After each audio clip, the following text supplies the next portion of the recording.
اللہ کی توفیق سے دعوت دے کے حق پر لانے میں وہ کامیاب ہوئے ہیں اور جہنم میں جانے سے بچا لیا ہے. جن کے تو مر چکے ہیں ان سے پوچھیں وہ کس تکلیف میں ہیں. وہ تو کہتے ہیں کہ انہوں نے لمحہ پاواں گے, ٹوٹے ٹوٹے کرواواں گے انہاں دے اپنے سامنے. سورۃ الاعراف میں آئے کہ جب کبھی بھی کوئی جہنم میں داخل کی جائے گی نا امت, تو وہ کہے گی کہ اے اللہ ہمارے بزرگوں کو دگنا عذاب دینا جن کے پیچھے چل کے ہم گمراہ ہوئے تھے. اللہ تعالیٰ فرمائے گا تمہارے لیے بھی دگنا ہے اور تمہارے بزرگوں کے لیے بھی دگنا ہے, کیونکہ تم بھی تو آنے والوں کے لیے بزرگ بنے ہوئے ہو نا. یہ آج جو علماء کے نام اتنے احترام سے لیتے ہیں, کیوں لے رہے ہوتے ہیں؟ کل کو انہوں نے بوڑھا ہونا ہے نا تو ان کے نام بھی احترام سے لیے جائیں. اسی لیے اتنی لمبی دمیں لگائیں گے, علماء کے فضائل سنائیں گے, آپ کہیں گے یار اس کو کیا اس میں سے فائدہ؟ بھائی کل کو اس کی داڑھی سفید ہونی ہے, یہ ساری دمیں اس نے اپنے ساتھ لگانی ہے, کیونکہ وہ جو دموں والا ہے اس نے تو قبر میں چلے جانا ہے, دمیں اس نے باہر چھوڑ جانی ہے, وہ اس نے اپنے ساتھ لگانی ہے. تو وہ پہلے تیار کر رہا ہوتا ہے آپ کو کہ اگلی باری میری ہے. اور وہ میں نے آپ کو بتایا نا کہ جو نیا آتا ہے نا اپنا لچ فرائی کر کے جاتا ہے. تصوف میں قادری سلسلہ ایگزسٹ ہی نہیں کرتا تھا, یہ جنیدیہ سلسلہ تھا. علی بن عثمان حجویری بھی کشف المحجوب میں جنیدیہ سلسلہ لکھتے ہیں اسے, کیونکہ وہ بھی سلسلہ جنیدیہ میں تھے. علی بن عثمان حجویری کے جو پیر صاحب تھے نا وہ 2 واسطوں سے جنید بغدادی کے مرید تھے, اور عبد القادر جیلانی 4 واسطوں سے جنید بغدادی کے مرید تھے. عبد القادر جیلانی کا سلسلہ ذرا تھوڑا چل پڑا تو وہ جنیدیہ سلسلہ ہی دنیا سے ختم ہو گیا. اب اس سلسلے کو قادری کہا جاتا ہے, عبد القادر کی وجہ سے قادری. لیکن انہوں نے کچھ عرصہ ہی ظاہر بادشاہی کرنی تھی, ان کے اپنے مریدین شاذلی رفائی سلسلے شروع ہو گئے, سب کانٹیننٹ میں آئے, تو اعلی حضرت نے اپنی نسبت چلا دی رضوی. الیاس قادری صاحب کے نام کے ساتھ دیکھیں نا لکھا ہوتا ہے مولانا الیاس قادری رضوی ضیائی. اچھا, پھر الیاس قادری صاحب نے کہا کہ میں بھی اپنا حصہ ڈالوں. انہوں نے اپنے مریدوں کا آپ لگاؤ اتاری. پہلے تو سال لگاتے رہے, پھر انہوں نے خود ہی ایک ویڈیو میں کہا کہ یہ نام بہت لمبا ہو گیا, آپ ڈائریکٹ اتاری لکھا کرو. اتاری کا مطلب ہے کہ اتاری ہے تو ضیائی تو ہو گئی, جب ضیائی ہے تو رضوی تو ہو گئی, جب رضوی ہے تو قادری تو ہو گئی. بالکل جناب, اگر عبد القادر جیلانی کو یہ رائٹ پہنچتا ہے کہ وہ اپنی نسبت بیچ میں فرائی کریں تو الیاس قادری صاحب کا بھی حق ہے. آج تو دنیا ان کے ساتھ ہے, اتنی پبلک تو عبد القادر جیلانی کے بھی ساتھ نہیں تھی جتنی بابا جانی کے ساتھ ہے اس وقت. ان کا بھی رائٹ ہے. تو ہر کوئی اپنا حصہ ڈالتا ہے. اس لیے ہم کہتے ہیں کہ یہ بزرگوں کی نسبتیں چھوڑیں, اپنا باپ کسی کو بنانا ہے تو اسے بنائے جس کی قبر مدینے میں ہے. النبی اولا بالمؤمنین من انفسہم وازواجہ امہاتہم, نبی مومنین کی جانوں پر ان سے بڑھ کر حق رکھتے ہیں, اور نبی کی بیویاں امت کی مائیں ہیں, یعنی کہ نبی امت کے باپ ہیں. باپ بار بار بدلنے کی ضرورت کوئی نہیں. اور دیکھیں بدبخت کتنے ہیں, 4 جو ٹاپ کے اولیاء تھے نا, امت کے نہیں اس کائنات کے ٹاپ کے اولیاء, ابو بکر عمر عثمان و علی. اگلی امتوں میں بھی یہ 4 بندے ان کے اصحاب سے بھی افضل ہیں. ان کے نام کا آپ کو کوئی سلسلہ نہیں نظر آ رہا. کہیں آپ نے سنا ہے سلسلہ صدیقیہ؟ سلسلہ ہے, اس کا نام نقشبندیہ رکھا ہوا ہے, کہتے ہیں ابو بکر صدیق تک جاتا ہے, تو صدیقیہ کیوں نہیں ہے؟ فرق دیکھا؟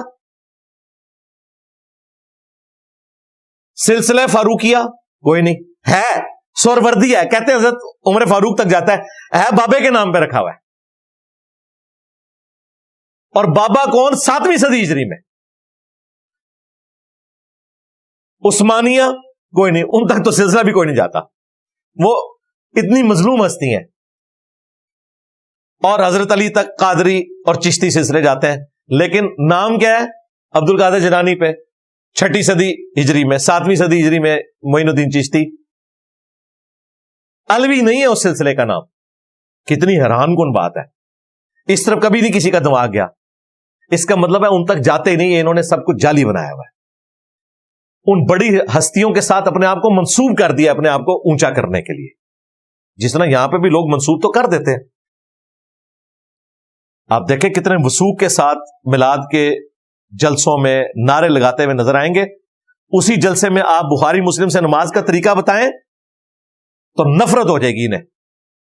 پہلے لگ رہا ہوگا نبی علیہ السلام کے لیے جان دے دینی ہے, نبی علیہ السلام کے لیے یہ ہاتھ نہیں اٹھا سکتے رب الیدین میں, جان کی تو دینی ہے انہوں نے. وہ سارا بزرگ پرستی کا معاملہ چل رہا ہوتا ہے. تو ہمارے روحانی باپ وہ ہیں جن کی قبر مدینے میں ہے صلی اللہ علیہ وآلہ وسلم. اب آپ اپنے ان والدین کی طرف واپس آ جائیں جن کا ذکر یہاں پہ ہو رہا تھا.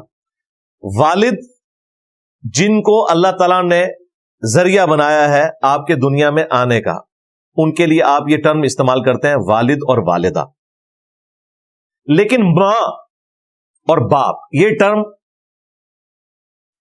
خالہ کے لیے بھی یوز ہو سکتی ہے اسلام میں, چچا کے لیے, تایا کے لیے یہ ٹرم یوز ہوتی ہے.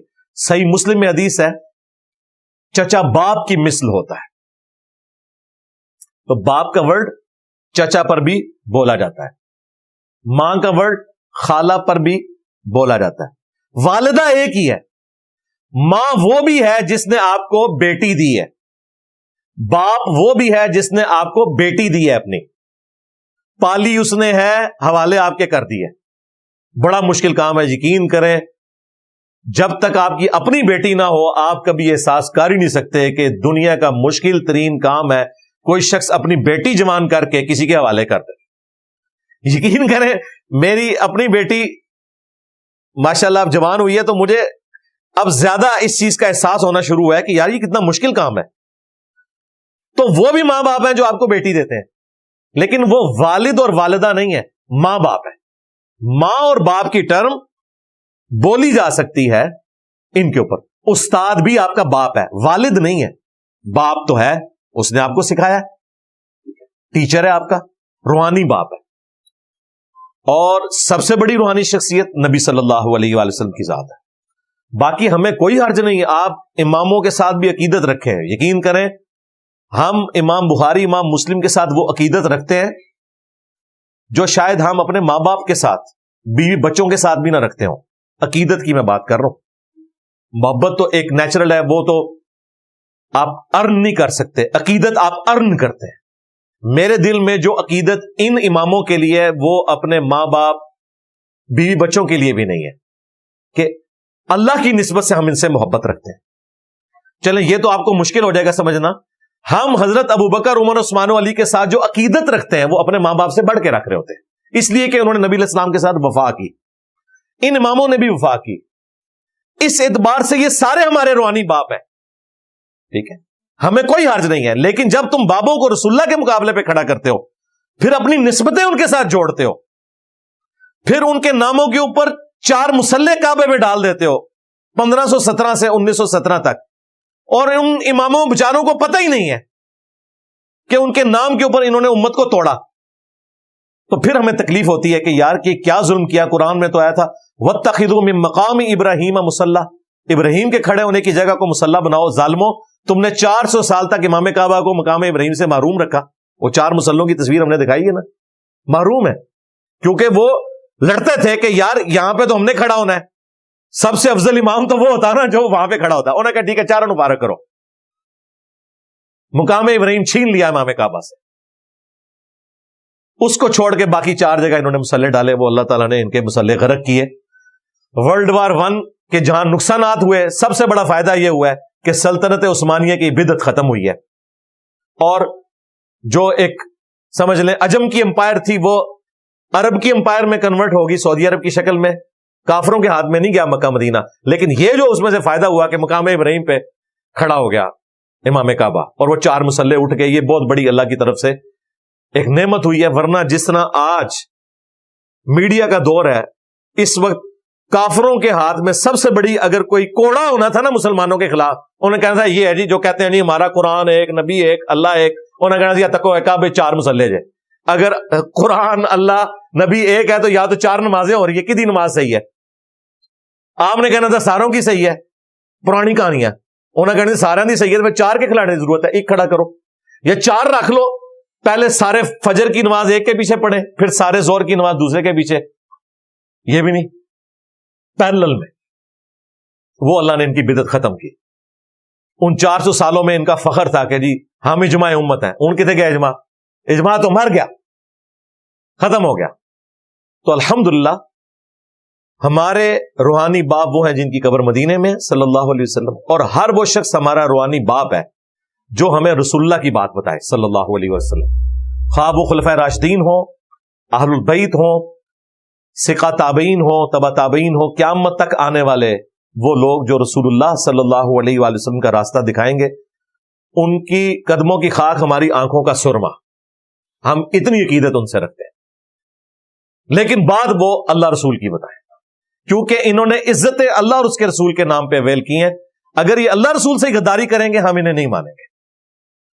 ہم کسی سے بھی محبت کرتے ہیں اللہ رسول کی نسبت کی وجہ سے کرتے ہیں، عز وجل و صلی اللہ علیہ وآلہ وسلم۔ تو ماں باپ کے ساتھ بھی جو ادب کا رشتہ ہے، احترام کا رشتہ ہے، ایک تو نیچرل ہے، پلس اس کو ارن بھی کرنا ہے، کئی چیزوں کو درگزر کر کے اللہ کا حکم سمجھتے ہوئے۔ اگر یہ نہیں کریں گے تو پھر وہی ماں باپ کا انجام ہوگا جو یورپ اور امریکہ میں ہو رہا ہے۔ وہاں پہ اس لیے ہے کہ وہ وحی کی تعلیمات سے اپنے آپ کو دور کر چکے ہیں۔ وہ تو حیران ہوتے ہیں، آپ دیکھیں کتنے بوڑھے ہیں این جی اوز میں، پاکستان، افغانستان میں پوری زندگیاں گزاری ہیں، اور انہوں نے کہا کہ ہمیں دفن بھی ادھر ہی کرنا ہے۔ یہاں ہم نے رسپیکٹ دیکھی ہے اپنے ماں باپ کی تو چھوڑ دے، دوسرے بزرگوں کی بھی۔ ایون آج کے اس ماڈرن دور میں بھی کسی نہ کسی درجے میں وہ رسپیکٹ والا ایلیمنٹ تو موجود ہے، الحمدللہ۔ اب وہ بات کنکلوڈ ہو رہی ہے جس کا میں نے شروع میں ذکر کیا تھا، ربکم اعلم بما فی نفوسکم، تمہارا رب خوب جانتا ہے جو تمہارے دلوں میں ہے۔ یعنی تمہارے دلوں میں اگر ماں باپ کی توہین کرنے کی نیت نہیں ہے تو اللہ کو پتا ہے۔ بعض اوقات ہو جاتا ہے، آواز اونچی ہو گئی، کسی بات پہ آپ غصہ کھا گئے۔ ہمارے اسٹوڈنٹس کو تو اس تکلیف سے گزرنا پڑ رہا ہے، ہمیں خود بھی گزرنا پڑا، اور ظاہر ہے وہ آخرت کے پوائنٹ آف ویو سے۔ میں دنیاوی معاملات میں تو لمبی بحث کرتے ہی نہیں ہوں، سیدھی بات ہے، لیکن آخرت کے پوائنٹ آف ویو سے ظاہر ہے جتنے جوان بچے ہیں وہ چاہتے ہیں ہمارے ماں باپ بھی جنت کے راستے پہ آئے، نبی الاسلام کا راستہ اختیار کریں، اور بعض اوقات سمجھاتے ہوئے کوئی نہ کوئی ایک ریڈ لائن بھی کراس ہو جاتی ہے جس میں ان کی نیت نہیں ہوتی لیکن ہو جاتی ہے۔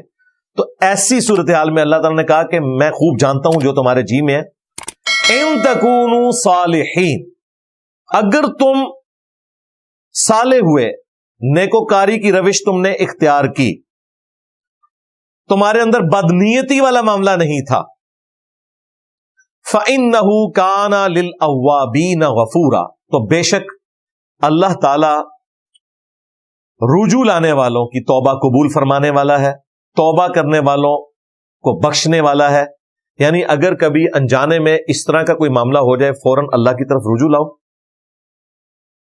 اور ظاہر ہے اللہ کی طرف بھی رجوع لانا ہے اور ماں باپ سے بھی معذرت کرنی ہے، ایک نیچرل چیز ہے۔ حقوق العباد کا معاملہ اللہ تعالیٰ اس صورت میں معاف کرتا ہے جب مخلوق سے بھی معافی مانگی جائے۔ اب ایسی صورتحال ہو سکتی ہے کہ کسی کے ماں باپ فوت ہو گئے، جس طرح سنن نبی داؤد میں حدیث ہے، ایک شخص نے کہا کہ میری ماں فوت ہو گئی ہے تو کیا کروں، تو آپ نے فرمایا اپنی خالہ کے ساتھ اس نے سلوک کرو۔ بعض روایتوں میں ہے اپنے چچا کے ساتھ اس نے سلوک کرو، اپنے باپ کے دوستوں کے ساتھ اس نے سلوک کرو، یہ صحیح الاسناد حدیث میں ہے۔ سب سے بڑی بات ان کے لیے دعا کرو، اور اگر فوت ہو چکے ہیں تو ان کی طرف سے صدقہ اور خیرات کیا جائے۔ بخاری میں حدیث ہے، سعد ابن عبادہ کہتے ہیں کہ میں سفر پہ تھا، میری ماں پیچھے سے فوت ہو گئی، میں نبی الاسلام کی خدمت میں حاضر ہوا اور کہا کہ یا رسول اللہ میری ماں فوت ہو گئی، میں سفر پہ تھا، اب میں اپنی ماں کے لیے ایسی کیا چیز کروں کہ اسے کوئی فائدہ پہنچے، تو میں نے سوچا ہے کہ میں ان کی طرف سے کنواں کھدوا دوں، یہ صحیح بخاری کی حدیث ہے۔ تو کیا میری ماں کو اس کا ثواب مرنے کے بعد ملے گا میں اس کی طرف سے کنواں کھدواؤں؟ تو آپ نے فرمایا ہاں، بالکل مختصر جواب دیا، کوئی آئے بائیں شائی والا معاملہ ہی نہیں۔ یہ پرنسپل حدیث ہے اس حوالے سے کہ اولاد جو صدقہ اور خیرات کرتی ہے اس کا ثواب ماں باپ کو ملتا ہے۔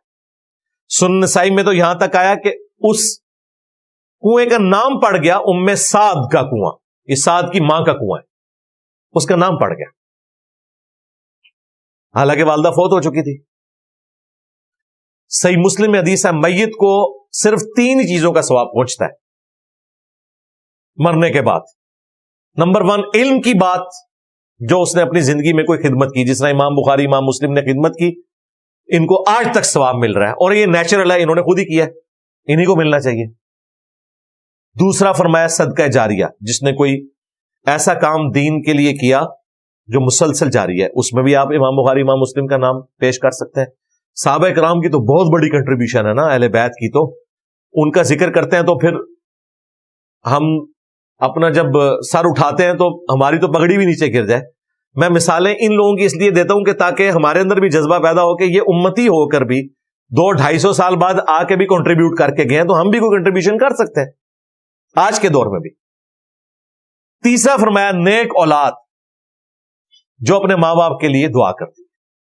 اولاد جو دعا کرتی ہے اس کا حصہ ماں باپ کو ملتا ہے، اولاد کے ہر نیک عمل کا ثواب آٹومیٹکلی بھی ملتا ہے. سنن ابن ماجہ میں حدیث ہے، ایک شخص کے مرنے کے بعد جنت میں درجے بلند ہوئے عالم برزخ میں. تو نبی علیہ السلام کہتے ہیں اس شخص نے اپنے رب سے پوچھا کہ یہ تو میرا عمل نہیں تھا جس کا فائدہ مجھے ملا مرنے کے بعد. تو اللہ تعالیٰ نے فرمایا کہ تیرے بیٹے نے دنیا میں تیرے لیے استغفار کی ہے، اس کا نفع تجھے ملا ہے. اس کا مطلب ہے کہ مرنے کے بعد اپنے ماں باپ کے لیے بالخصوص، باقی پوری امت کے لیے بالعموم دعا کرنی چاہیے، اور یہ دعا سورۃ الحشر میں مشروع ٹھہرائی گئی ہے. ربنا اغفر لنا ولاخواننا الذین سبقونا بالایمان. اہل ایمان کی نشانی ہے، وہ دعا کرتے ہیں اللہ ہمیں بھی بخش دے اور ہم سے پہلے جتنے ایمان کی حالت میں گئے ہیں انہیں بھی بخش دے، اور ہمارے دلوں میں ان کے لیے کوئی کجی اور ٹیڑھ پن باقی نہ رکھ. تو جتنے بھی اہل ایمان ہیں ان کے لیے دعا کریں. ربنا آتینا فی الدنیا حسنہ وفی الآخرۃ حسنۃ وقینا عذاب النار. جنازے کی دعا پرفیکٹ دعا ہے، وہ تو آپ ہر تشہد میں لازم کر لیں اپنے اوپر. اللہم اغفر لحینا ومیتنا وشاہدنا وغائبنا وصغیرنا وکبیرنا وذکرنا وانثانا اللہم من احییتہ منا فاحیہ علی الاسلام ومن توفیتہ منا فتوفہ علی الایمان. اس میں ویسے مردوں کے لیے تو تھوڑی دعائیں، زیادہ زندوں کے لیے اور اپنے لیے. سلامتی ایمان کی بھی دعا اس میں موجود ہے، مغفرت کی بھی دعا موجود ہے، مردوں کے لیے بھی، عورتوں کے لیے بھی، فوت شدگان کے لیے بھی، زندوں کے لیے بھی. یہ ساری دعائیں ہیں جو ایک مسلمان اپنے دوسرے مسلمان بھائی اور بہن کے لیے گفٹ کر سکتا ہے ان کے دنیا سے جانے کے بعد، انہیں یہ فائدہ پہنچایا جا سکتا ہے.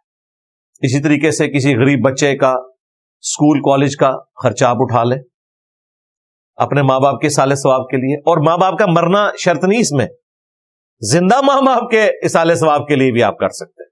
مرنے کا انتظار نہ کریں، پہلے ہی کریں. اور اسی طریقے سے کسی مدرسے میں غریب بچوں کے کھانے کا، کپڑوں کا، جوتیوں کا خرچہ، کسی مسجد کے اندر قالین بچھوانے کا، ایئر کنڈیشن لگوانے کا، لائٹنگ، پنکھوں کا، کنسٹرکشن کے اندر کنٹریبیوٹ آپ کر سکتے ہیں.